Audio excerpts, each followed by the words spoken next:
Hello students, welcome to the channel. हामी algebraic expressions and identities chapter पढ्दै थियौं र आजको हाम्रो टपिक छ multiplication of algebraic expression.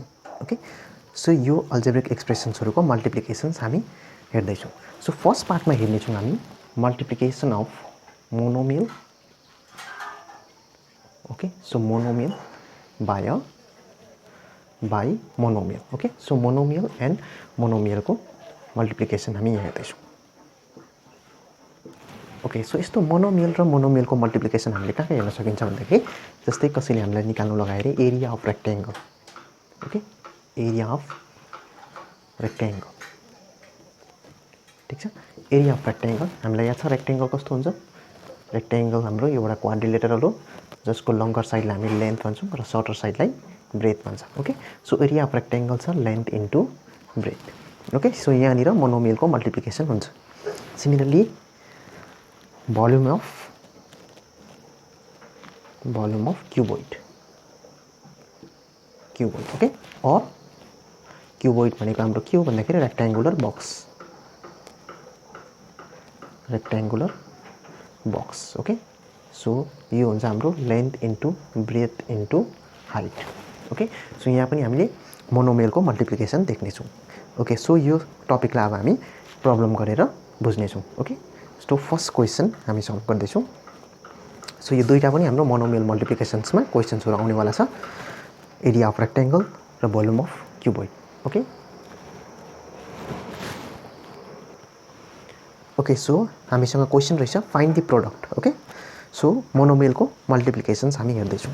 So product कसरी निकाल्ने monomials को भन्दाखेरि हामीलाई निकाल्नु भन्दैछ 4 into 7p. Okay, एउटा 4 monomial हो, next is 7p single term भएको हामी monomial भन्छ. So यसको प्रोडक्ट कति हुन्छ भन्दाखेरि सिम्पल 4 into 7 हामी कति हुँदैछ 28. 4 7 जा 28 and p. Okay, so this is the answer.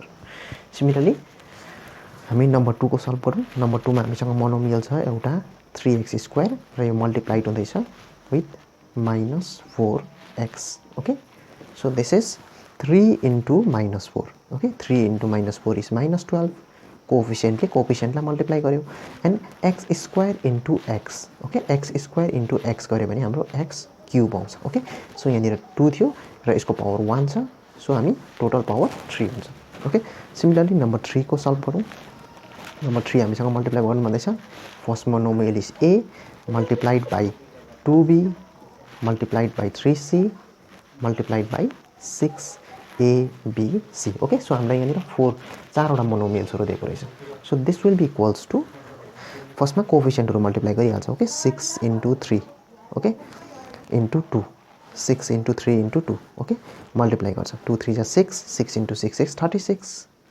Okay, so here a एउटा 1 छ, यहाँनिर a एउटा छ र यहाँ पनि a एउटा छ. Okay, so a into a is a square, b into b is again b square, and c into c is again c square. Okay, so यसरी मल्टिप्लाई गर्नुपर्छ.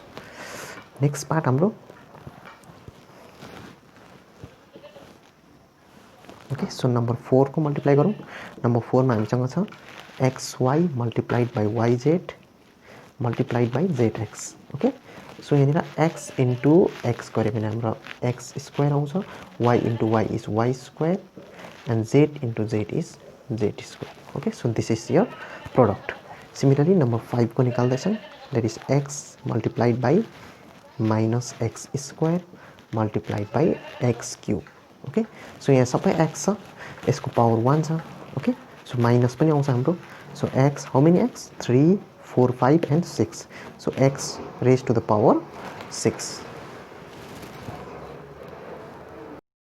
Okay, so next question छ हामीसँग find the areas of rectangle whose length and breadth are. Length र breath को दिएको रहेछ र त्यो रेक्टेंगल को एरिया निकाल्नु भन्दैछ. Okay, so this is length breadth. Okay, length breadth यसरी हामीलाई दिएको छ. ओके, सो वी नो हामीलाई याद छ, we know area of rectangle, area of rectangle is length into breadth. Right, length into breadth. So simply हामी multiplication गर्छ to find the area of rectangle. Okay, so first को question गरौँ. फर्स्टमा हामीलाई दिएको छ लेन्थ दिएको छ, length is given as p and breadth दिएको रहेछ q. ओके, देयरफोर एरिया निकाल्दै छ हामीले, area equals to length into breadth. So length is p and breadth is q. So this is p into q is pq, right? So यसरी हामी निकाल्छ. Number 2 को पनि सल्भ गरौँ. नम्बर 2 मा हामीलाई रेक्टेंगलको लेन्थ दिएको रहेछ 20a square and breadth is 5b square. Okay, so area of rectangle is length into breadth. So length is 20a square multiplied by breadth is 5b square. Okay, so multiply गर्छ 20 into 5 गर्छ फर्स्टमा. 20 into 5 is 100 and a square into b square is a square b square. Okay, so similarly third को number 3 को पनि हामी solve गर्दैछौँ. Okay, so number 3 मा हामीसँग लेन्थ दिएको छ रेक्टेंगलको 4mn, right, and breadth is 3np.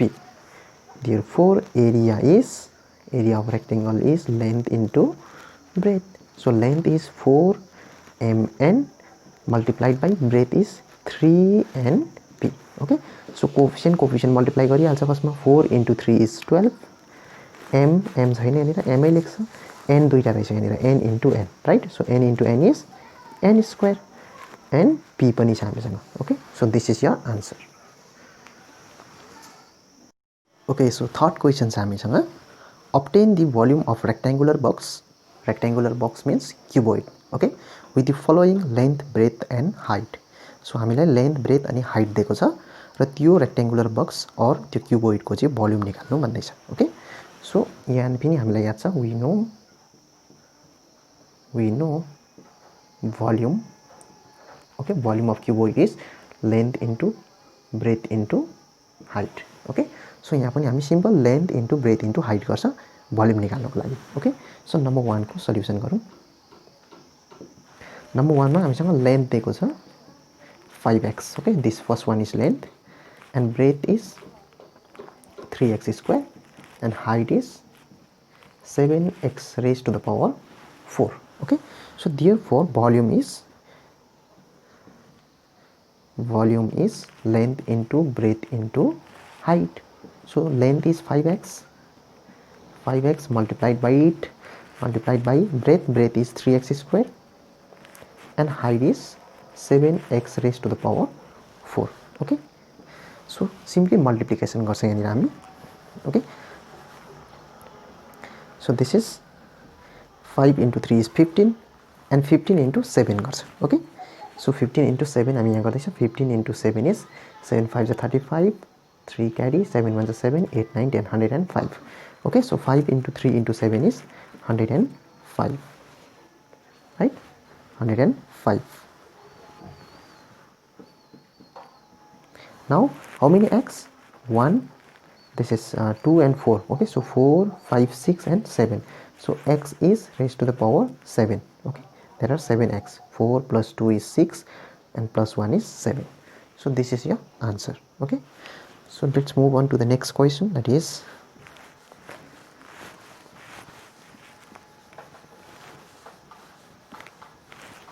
okay, so in the next question length is given AB, okay, and breadth is 2a square b and height is 2ab square. Okay, so volume is length into breadth into height.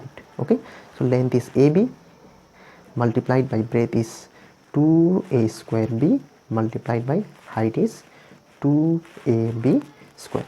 Okay, so coefficient multiply गरिहाल्छ फर्स्टमा. यहाँ 1 छ, 2 and 2. Okay, so 2 into 2 is 4. Now a into 3 a, here the power of a is 1, यहाँनिर 2 छ अनि यहाँ पनि हाम्रो 1 छ. सो टोटल कतिवटा भयो? 2 3 4. So a raised to the power 4. अब b को पनि पावर हेर्छ, यहाँ दुईटा छ b को पावर, यहाँ b को पावर 1 छ, यहाँ पनि 1 छ. So b is 2 3 and 4. So b raised to the power 4. Okay, so this is your answer. Okay, so next number third that is 2m multiplied by 4n multiplied by 8p. Okay, so number 3, length is given 2m, breadth is given 4n, and height is given as 8p. Okay, so volume is length into breadth into height. Length is 2m multiplied by breadth is 4n multiplied by height is 8p. Okay, so let's multiply coefficient first. Okay, that is 2 into 4 into 8. 2 into 4 is 8 and 8 into 8 is 64, and multiply m into n into p is m n p. Okay, so this is your answer.